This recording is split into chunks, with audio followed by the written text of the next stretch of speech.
Rio do Brasil, artista aqui da cidade de Marabá. E a gente vai fazer uma entrevista com ele para mostrar um pouco da história dele, do desenvolvimento artístico dele aqui em Marabá, na história dele.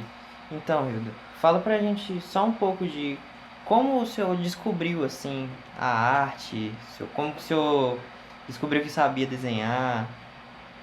Bom, na verdade, eu comecei quando eu fui para a escola. Foi a minha primeira vez de escola, né? Eu devo ter, não me lembro que já faz tanto tempo, né? Mas eu tinha, eu acho que uns 7 anos, 6 anos por aí, na cidade onde eu nasci. E eu me lembro que naquela época eu conheci primeiramente o lápis de cor. Porque o lápis de cor era uma coisa que me chamava muita atenção por conta das cores, né? Então eu achei aquilo tão interessante que comecei a trabalhar com ele, a desenhar. E foi aí onde eu me vi desenhando, naquele tempo também, né? A minha visão que eu tinha da cidade, que era muito pequena, era muito barco e futebol, que era o que eu vivia naquele tempo. Então eu comecei desenhando os barcos, né? Marabá é uma cidade, naquele tempo era conhecida como a cidade capital da castanha do Pará, no Brasil, a cidade que mais produzia castanha. E o meu tio era uma dessas pessoas que trabalhavam nesses barcos que transportavam castanha de Marabá, passava na minha cidade, né, que era Jacundá, a velha Jacundá, onde eu nasci, e de lá ia para Belém. Então toda vez que eles passavam de Marabá, Jacundá, aqui iam para Belém, eu estava na beira do rio e via os barcos, não era só o do meu tio, tinha muitos barcos que passavam por lá e aquilo me encantava. Então foi quando eu comecei a ter o contato na escola com lápis de cor e foi onde eu comecei a fazer meus primeiros rabiscos, foi barcos. Depois, né, o futebol, que é uma coisa que a gente tem quando criança, né? E naquele tempo eu não conhecia outro time, era no Pará, era Paysandu e Remo, essas coisas, e eu desenhava eles. Então foi assim que começou. E nos seus desenhos, nas suas obras, tem muito influência da cultura da região, principalmente da castanha, né? Isso aí também é uma outra história. É interessante que eu vim de uma família que tinha mais de 12 irmãos. Na verdade, nós éramos 12 irmãos, né? Meu pai veio do Piauí com 16, 17 anos para se aventurar nos garimpos aqui do Pará, que ele soube que aqui tinha muito garimpo. Minha mãe não tinha mais pai nem mãe, morava com um tio meu, justamente com esse tio que eu falei que era dos barcos, lá na cidade de Jacundá. Então meu pai conheceu minha mãe lá, né? E nasceu esses 12 filhos. Mas como meu pai, naquele tempo não era a profissão que chamavam, era um ofício, né? Ele tinha vários ofícios, ele costurava, ele tocava até trompete, trabalhava em qualquer coisa. Fazer várias coisas. Fazia várias coisas ao mesmo tempo para sobrevivência. Sim. E uma dessas coisas que ele fazia era catar, né? Que eles chamavam de catador de castanha naquela época, catar castanha do Pará. Então todas as minhas férias, quando eu era criança, era dentro da floresta amazônica, dentro do mato mesmo. Vivia em casinha de palha, no meio da floresta, catando castanha com meu pai. Às vezes eu ia, ele tinha um paneiro grande dele, né? Que a gente coloca castanha. E eu tinha o meu pequenininho. E eu me lembro muito que a gente fazia o frito de peixe. Assava o peixe, tudo eu levava. E na hora comia dentro do açaizal ali mesmo, bebia água do açaizal. Então foi uma coisa que eu vivi quando era criança. Eu vivi. Eu fui castanheiro com meu pai. Então aquilo fica onde? Na cabeça. Na cabeça, Então, na memória da gente, por né? isso que o senhor, essa sua experiência com o mato e tal, que o senhor gosta de retratar a sua Natureza. Sim, eu me lembro muito dessas coisas, então eu gosto muito de retratar a natureza, e até porque vocês sabem que a nossa região, a região amazônica onde a gente vive, né, é conhecida mundialmente. Sim, o mundo. E isso me orgulha de ser a amazônida, de ter nascido aqui. Então, através do meu trabalho, né, que hoje eu trabalho muito com bico de pena, eu tento mostrar isso para o mundo, para o público. Já tive várias exposições em Marabá, fora do estado do Pará. Eu já tenho muitas obras que foram vendidas para fora também, para a Europa, para alguns países, né? E já fui premiado em algumas vezes com o bico de pena, com essa questão amazônica. E é uma coisa que hoje vocês sabem que a gente vive num mundo contemporâneo, que tudo hoje pode ser arte, qualquer coisa pode ser arte. Sim. Mesmo assim, né, eu continuo com o meu trabalho em bico de pena e ele ainda faz o maior sucesso. Inclusive, às vezes quando eu estou um pouco apertado, condição financeira, você sabe que artista para viver Sim, aqui é difícil. complicado. Eu trabalho um bico de pena desse e ofereço para as pessoas certas e pronto, ali eu já consigo meu dinheirinho que é para sobrevivência. Sim, a respeito do senhor falou do bico de pena, do nanquim, o senhor poderia falar um pouco mais da sua técnica, a principal que o senhor utiliza, né? Porque aqui eu sou conhecido como uma das principais referências em Marabá, do nanquim em geral, né? Na verdade é assim, Marabá, ela é conhecida aqui no estado, eu não sei se fora dela, como a capital, eu disse que era conhecida como a capital da castanha do Pará, né? E ele é também conhecido como a capital do nanquim, do bico de pena, nanquim amazônico que a gente chama. Inclusive já foi publicado um trabalho, um livreto, onde aparecem os principais desenhistas, os artistas que trabalham com bico de pena. E eu estou lá dentro desse livro junto com eles, né? E o nanquim veio na minha vida há algum tempo atrás, já há mais de 20 anos, quando eu trabalhei na Fundação Casa da Cultura, foi o meu primeiro trabalho em Marabá, que eu conheci os Morbach, que são a família da vanguarda, né? O que trouxe primeiro o nanquim para cá, Augusto Morbach, Pedro Morbach. Foi lá onde eu tive o primeiro contato com esses trabalhos em nanquim. Então eu achei tão interessante que na época eu me lembro que eu não tinha um nanquim, não tinha condição de comprar o nanquim, nem a pena, nem nada. Aí eu comecei fazendo com caneta Bic. Foi o meu primeiro trabalho, imitando o bico de pena. Foi caneta Bic, eu ainda me lembro que tipo de trabalho era. Inclusive eu desenhei a castanheira. Tá vendo? Como eu falei de memória, né? Eu falo de memória e de repente vem a castanheira no meu bico de pena. Porque isso está entranhado aqui. Sim. Então eu fiz esse trabalho. Aí depois eu passei a desenhar com bico de pena. Eu acho que eu fui um dos que tirou o bico de pena da família Morbach. Tipo assim, a hegemonia era só deles, de repente entra eu com o sobrenome Brasil, que eu tenho um sobrenome Brasil, né? Tiro dos Morbach, que inclusive hoje ainda tem um dos Morbachs, que é o Antônio Morbach, que é meu amigo, que ainda desenha, mas aí de repente vai para minha mão, aí da minha mão já vai para o Domingos, do Domingos já vai para outro, aí eu conheço vários hoje que trabalham com bico de pena em Marabá. Sim. Né? Mas assim, eu me orgulho de ter continuado o bico de pena e baseado nos meus trabalhos, eu conheço outras pessoas que já fizeram muita coisa porque viram eu trabalhando com bico de pena. Acabou levando pra frente. Foi.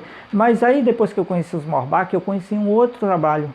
Eu conheci uma pessoa também chamada seu José da Silva Brandão, que ele foi da Comissão Brandão que queria fazer a divisão do estado aqui, do Carajás, né? Sim, sim. E ele hoje está em Brasília, já é um senhor acho que de uns 70, 80 anos, acho que uns 80 anos. E ele me forneceu um livro que era do IBGE, muito antigo. Inclusive eu tenho esse livro aqui, está aqui comigo. Então, baseado nesses trabalhos que eu vi no livro, eram de dois artistas, Persirlau e Barbosa Leite. Persirlau, um peruano, naturalizado brasileiro, e Barbosa Leite aqui se eu não me engano, é do Ceará, Fortaleza. E eu conheci o trabalho desses caras no livro, e eu fiquei tão encantado com aquilo, que o que eu tinha visto do Augusto Morbach, eu fui esquecendo. Porque eu gostei tanto do trabalho dos caras, que aí eu fui aprimorando em cima do trabalho deles. Eles também demonstravam na arte a natureza. Sim, a natureza, porque eles foram contratados para viajar o Brasil inteiro e desenhar. Porque naquele tempo a fotografia era difícil, filmar era difícil. Levaram os caras com bico de pena e eles fizeram o Brasil inteiro. Inclusive, se vocês virem hoje livros de geografia, tem muito trabalho desses caras, Persirlau e Barbosa Leite. Pode até pesquisar que vocês vão encontrar. Então eu tenho esse livro do IBGE. Ele está bem antigo, a traça já até comeu algumas partes, mas eu tenho, é interessante ver esses trabalhos desses caras. Aí então eu fiquei como uma pessoa que viu o trabalho deles e que passou a melhorar os traços, a fazer coisas melhores ainda com o nanquim.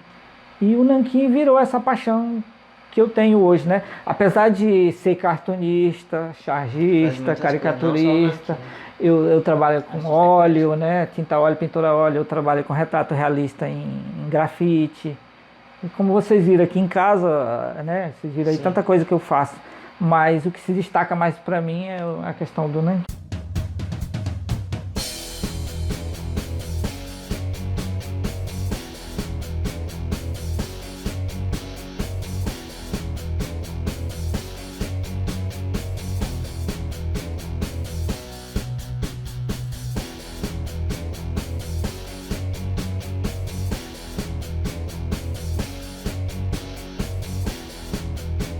Pois é, galera, agora a segunda parte aqui da nossa entrevista com o Thiago aqui, fazendo a substituição do Alcimar. O Alcimar agora está nos comandos da câmera ali. É porque eu e o Thiago, a gente é a mesma pessoa aí, tanto faz. Agora dando prosseguimento à nossa entrevista, vamos lá. Pois é, que a gente está aqui com o Rildo, né? E ele já contou um pouco da história. E a gente queria saber mais um pouco sobre a cidade onde ele nasceu, o que aconteceu. Como ele veio parar aqui? Bom, na verdade, assim, eu nasci na cidade de Jacundá, né? No estado do Pará. Jacundá fica no rio Tocantins, entre Marabá, que é a cidade atual minha hoje, e Tucuruí, que é a cidade da hidrelétrica. Na época que foi construída a hidrelétrica, naquele tempo eu era criança, se eu não me engano eu tinha uns 10, 11, 12 anos por aí. E a gente soube da notícia que na construção da hidrelétrica, logo depois, a gente tinha que sair da cidade porque tudo ia ser inundado, né? Ia ser inundado lá e a gente precisava sair. Então, naquele tempo, o governo nos deu como é que a gente fala? Opções. Duas opções. Ou eu pegava o dinheiro para morar em outro lugar, ou ia morar na cidade de Nova Jacundá, que era uma nova cidade que estavam criando. Naquele tempo a gente sabia que o nome era, se não me engano, Arraia, né? Sim. E aí meus pais, como meu pai conseguiu um emprego lá na hidrelétrica, a gente teve que ir para Tucuruí. Tudo criança, né? A gente era, acho que naquele tempo, uns 7, 8 irmãos. Aí nós fomos para Tucuruí. Não fomos para esse Jacundá que foi criado, que hoje existe Jacundá. Então eu não sou dessa cidade nova de Jacundá, eu sou da velha Jacundá, a cidade que foi inundada. Quer dizer, a cidade que eu nasci não existe. Não existe mais. Não existe mais. Não. Como que foi o impacto de ter que evacuar, assim, ter que sair da cidade que o senhor era, para as famílias que o senhor lembra, né? Primeiro, foi difícil para nós, porque eu me lembro que a cidade que a gente nasceu era uma cidade muito pequena, mas, como eu já falei para vocês antes, a gente vivia na natureza, da natureza, era uma liberdade, toda uma liberdade, sobrevivia da natureza. Aí a gente vai para um lugar onde estão construindo a hidrelétrica, aí vai morar com um quartinho pequeno, a minha família sem condição de viver lá, tinha que morar em kitnet, aquele monte de menino, e onde eu morava era tudo livre, tinha rio para banhar, tinha campo de futebol, era tudo fechado. Tudo, né? Espaço, você ficava tipo preso. Pois é, ficamos tipo presos, isso eu achei A estranho. cidade invadiu o espaço. Invadiu o meu espaço, inclusive eu tive que sobreviver na rua, engraxando sapato, vendendo revista, vendendo pastel, chopp, bolinho, essas coisas que eu não fazia na minha cidade, né? Justamente para ajudar meus pais na sobrevivência, que tinha muitos irmãos, né? E quando eu fiz os 18 anos, eu era um sonho meu prestar o serviço militar naquele tempo, né? A gente queria ser soldado do exército. Sim. E eu tinha esse sonho, mas eu achava que eu não tinha condições, porque eu era um menino tão magrinho, eu pesava tão pouco, eu achava que no exército era só cara forte, tá? Aí, para minha alegria, eu passei nos exames aqui, né? Aí eu vim para cá, para Marabá, onde eu prestei o serviço militar, fiquei. Aí não gostei muito, porque o negócio lá é muito diferente, né? A gente é mandado o tempo todo, a gente tem que fazer as coisas que a gente não quer fazer, a gente é obrigado a fazer algumas coisas. E naquele tempo, né? Era tão difícil, a situação no quartel era bem pior do que hoje. Sim. Tem umas coisas que hoje eu sei que não pode fazer mais lá por conta dos direitos humanos, né? E naquele meu tempo não tinha negócio de direitos humanos. Era no governo militar e a gente sofria muito mais que hoje. Tratado que nem bicho. Pois é, então foi isso que aconteceu. Eu tive que vir para Marabá por conta do serviço militar, né? E depois eu fiquei aqui, constituí família. E estou até hoje aqui, já há 33 anos morando aqui. Uma pergunta um pouco mais complicada, talvez. O que representou a chegada da hidrelétrica na sua vida, na vida das pessoas, que era do seu convívio, né? Pois é, primeiro, como eu já disse antes, tudo aquilo que eu tinha, eu perdi, né? E depois a gente passou a viver uma dificuldade enorme na cidade, porque a gente de família pobre, com muitos irmãos, né? Tive uma dificuldade muito grande por conta disso. E eu acho que não foi só da minha família, foi por outras famílias. A maioria das famílias tiveram isso também, perderam suas terras. Inclusive seus entes queridos que eram enterrados no cemitério da Velha Jacundá. Foi tudo pro fundo, né? Então, muito impacto para nós. Inclusive até hoje a gente ainda tem dinheiro para receber da indenização, que está rolando, a gente nunca recebe. nunca quis sair, então foi muito difícil para a gente ter que conviver dessa maneira, agora tudo é diferente. A gente conheceu o Rildo, assim, tomou conhecimento do Rildo por conta de uns cursos nas escolas, principalmente que o Alcimar, que é um dos integrantes aqui do grupo, já fez um curso de nanquim, inclusive, com ele, na escola que ele estudava na época, que era o CAIC. E aí, a partir disso, a gente tomou conhecimento do Rildo, e aí a gente queria saber um pouco mais sobre os cursos, sabe? Sobre o que motivou a levar pra frente a arte nos cursos, nas escolas, para as escolas públicas em geral, como um todo.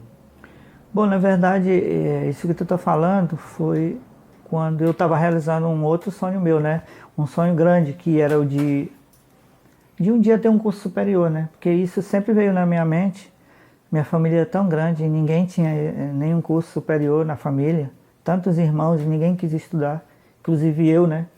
Aí eu com 47, 48 anos resolvi fazer o Enem. Tentei, eu digo, não gente, eu tenho que fazer alguma coisa. E nesse tempo eu descobri, pela internet, que Marabá ia ter a primeira turma de artes, que era o curso dos meus sonhos. Aí eu fiquei pensando, meu Deus, eu tenho que fazer esse curso de arte, porque não é possível. Eu esperei tanto por esse curso e de repente ele aparece na minha cidade e eu... Justo quando o senhor vai fazer o Enem. Eu vou fazer o Enem, aí tal. Aí eu me esforcei mais um pouco. Para minha surpresa, né, eu passei no Enem de 2013. Entrei na primeira turma de artes visuais da Unifespa em Marabá, né?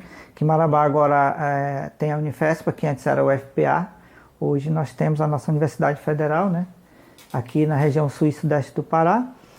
E foi com muita alegria que eu passei a estudar na Unifespa. Passei um tempão lá, sem cair a ficha que eu estava lá dentro, né? Porque eu vim de uma família bem humilde, eu não tinha condições de pagar uma escola particular, uma universidade particular. Sim. Então foi aonde eu entrei e tive alguns colegas lá também, conheci outras pessoas, inclusive meninos com 17 anos junto comigo, com 48, 49 anos. Foi uma experiência diferente para mim, né? Mas foi um sonho realizado, me formei, graças a Deus, hoje eu sou um professor licenciado em artes, né? E naquele tempo, como eu te falei, era um projeto da universidade onde a gente buscava sair dos muros da universidade, né? E buscava a população para poder trabalhar nas escolas, principalmente nas escolas públicas, onde a gente levava várias oficinas, e aí foi essa minha oficina de nanquim, que eu sempre falo no nanquim, e ela chegou até vocês, inclusive o colega de vocês fez comigo, né? Sim. E hoje para alegria da gente, a gente está aqui, e ele com a gente aqui, fazendo esse trabalho com vocês. Só um minutinho, eu lembro que lá durante o nosso curso, lá na Escola CAIC, o senhor falou algo sobre... eu tô fazendo isso aqui para ver se alguns de vocês se interessam pelo que eu faço também, pela técnica do nanquim, tudo pela arte. E eu lembro do senhor ter falado claramente, se sair daqui 1 ou 2, eu vou ter cumprido minha missão, que vocês vão levar a minha obra para frente. Como o senhor vê essa importância de levar para frente, principalmente essa técnica do nanquim aqui na cidade? Pois é, como eu falei há alguns minutos atrás, Marabá, né? Foi a capital da castanha, do ouro, teve vários ciclos, inclusive na arte, né? Que o nanquim é um deles. E eu, como já estou com 53 anos, daqui a um dia eu tenho que partir, tenho que deixar os outros continuarem aqui. Só os frutos. Os frutos. Por isso que eu falo muito. O nanquim é uma arte tão bonita, né? Como vocês conhecem, tem trabalhos tão lindos de nanquim espalhados aqui em Marabá e no mundo inteiro, que o nanquim não é desde agora, foi criado lá na China, naquele tempo, com a tinta, uma técnica asiática, chinesa, inclusive o nome nanquim é por conta da cidade que foi criado tudo isso. E Marabá não é diferente, né? A gente eu fico feliz quando eu vejo um jovem continuando, trabalhando, de repente me buscando para saber mais sobre o nanquim, até para continuar esse trabalho, para que a gente não deixe isso morrer, né? Porque é uma coisa nossa aqui de Marabá, de há muito tempo, não é desde agora, Marabá tem mais de 100 anos. E desde lá do início, que os Morbac vêm com isso, aí de repente eu mudo aqui, outro faz ali, e muitos estão praticando, eu sei de muitos que praticam nanquim ainda, e tomara que continuem assim, levando o nosso trabalho para frente, para que isso nunca morra, né? Exatamente. E como é que é uma vida de um artista aqui em Marabá? artista da arte visuais, porque sabemos Que que vive da arte. difícil viver da arte, né? Não é tão fácil como a gente imagina. Ah, eu sei desenhar, eu tenho essa formação, então vai ser, depois que eu me formar, vai ser tudo mil maravilha. Só que na verdade não é assim, né? Se formou, já sai. Não, assim, no caso da minha turma que formou, a gente teve uma alegria muito grande por conta de, quando a gente formou, todos os colegas que são da minha turma, da 2014, foram todos empregados. Inclusive eu estou trabalhando na Secretaria Municipal de Saúde, porque agora eu sou licenciado como professor também, e graças a Deus eu estou trabalhando lá. E tem outros colegas trabalhando em outras entidades, como Fundação, como o SESC, em outros lugares por aí. Graças a Deus, aqueles que foram formados da minha turma estão trabalhando. Só que, já no outro lado, que é viver somente da arte, que é o que eu fiz até hoje, não é fácil. É muito difícil, é muito complicado. Eu acho que a sorte que eu dou é pelo destaque que eu tenho na cidade. Aí algumas pessoas me procuram. Então entra trabalhos de R$100, de R$50, de R$100, de 200, de 300, de 1.000, vendo minhas obras aí de vários preços, porque a gente precisa sobreviver.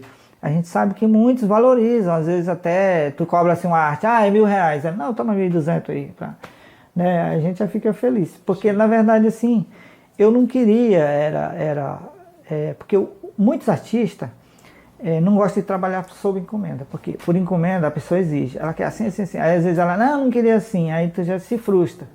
O que eu queria era sobreviver da arte do jeito que eu quisesse fazer. Fazia do meu jeito e tal, faria uma exposição, aí venderia lá as obras do jeito que eu quisesse, do valor que eu quisesse e pronto. Porque para o artista é muito difícil trabalhar por encomenda, porque tem muita gente que, meu Deus do céu, é chato. Você não trabalha com a liberdade que você quer. Não tem aquela liberdade, né? Na verdade, você tem que passar para a tela a ideia da pessoa. A ideia dela, e às vezes se não está de acordo com o que ela quer, ela não gosta. E aquilo te frustra como artista, porque tu já sabe o que fazer, quando tu vai fazer por tua conta. Então, isso é uma das coisas que eu não gosto, mas eu tenho que fazer por conta do quê? Da sobrevivência. Mas na verdade eu queria ter a minha liberdade até para produzir também. Ó. Vocês estão vendo como até para a arte a gente tem que ter a própria liberdade. Senão fica tolhido ali, você vai fazer o que a pessoa quer, a pessoa não gosta, tem gente chata, às vezes não quer nem te pagar, ou diz que não está bom. Né? Então tem muito essas coisas. Mas assim, dá para sobreviver, dá para comer, dá para comprar roupa. Não dá para comprar as melhores roupas, as melhores coisas que tu queria. Por exemplo, hoje que eu me formei, eu fiz licenciatura em artes visuais, eu adorei fazer o trabalho de audiovisual, então é uma coisa que eu queria muito trabalhar com a questão do audiovisual, mas eu não posso comprar uma câmera boa, uma iluminação boa, porque não tem condições, é muito caro, né? Como é que eu vou fazer isso? Aí tem que fazer do jeito que eu faço, com celular, com a luminária que eu tenho, mas na verdade eu queria uma coisa melhor para trabalhar, sempre a gente busca isso, né? E eu espero que agora, com a minha licenciatura também, as coisas possam melhorar um pouquinho, que eu já achei que melhorou, né? Que pelo menos o salário que eu estou ganhando já é melhor do que eu ganhava quando eu tinha só o ensino médio. Mas é assim, não é fácil não, gente. É muito difícil pra gente. E para dar uma finalizada, né? O que o senhor tem para deixar para a galera que tem vontade de fazer alguma coisa voltada para a arte, que tem vontade de seguir? Até porque tem, tipo, pessoas como eu, o Alcimar, a gente desenha, só que a gente queria, assim, levar pra frente, porque a gente tem como inspiração, né, o Rio Brasil, a gente conheceu os trabalhos, achar, a gente já conheceu isso. Aí a gente ficou, por isso que a gente veio fazer entrevista, curioso, porque é algo que a gente gosta muito de arte, e a gente queria ver a opinião da pessoa que conhece. Então, o recado que você deixa pra nós, pro pessoal que está começando, para quem quer começar agora, quem quer desenhar, quem quer seguir essa área. Qual o recado aí? Bom, na verdade, eu sou daquele que pensa assim, você tem que fazer o que você gosta, o que você ama fazer. Por exemplo, eu sou um artista, eu trabalho com arte. Não adianta eu ir trabalhar num escritório, como eu já fiz uma vez, trabalhar com papel, com computador. Eu não era feliz no que eu fazia. Eu fazia só porque eu precisava do dinheiro. Eu trabalhei 4 anos numa empresa assim, e eu saí por conta disso. Porque eu não era feliz, eu não tinha liberdade para desenhar, para pintar, porque eu não gostava daquilo, eu gostava de desenhar e de pintar. Então, primeira coisa, faça o que você gosta, faça o que você ama. Tem uma frase que é minha, que eu criei. Eu acho que ninguém criou essa frase, é minha mesmo. Que eu falo assim, eu vivo da arte para ser feliz, não é para ser rico. Eu não sou rico financeiramente, mas eu tenho a minha riqueza como artista, com a arte que eu faço. Para mim, toda a riqueza que eu tenho é a minha arte, a minha profissão. Então, eu sou feliz como? Fazendo a minha arte. Né? Mesmo que não valorizem o que eu faço. Mas mesmo assim eu sou feliz. Que vocês viram aqui o meu trabalho, aqui no meu ateliêzinho, é pequeno. Mas tudo que vocês viram aqui é sobre arte. Não tem sobre outra coisa. É sobre o que eu gosto, é sobre o que eu faço. Então, primeiramente, façam o que vocês gostam de fazer. Sejam felizes fazendo o que vocês gostam de fazer. Mesmo que isso não dê muito dinheiro para ficar rico. Mas dá para sobreviver.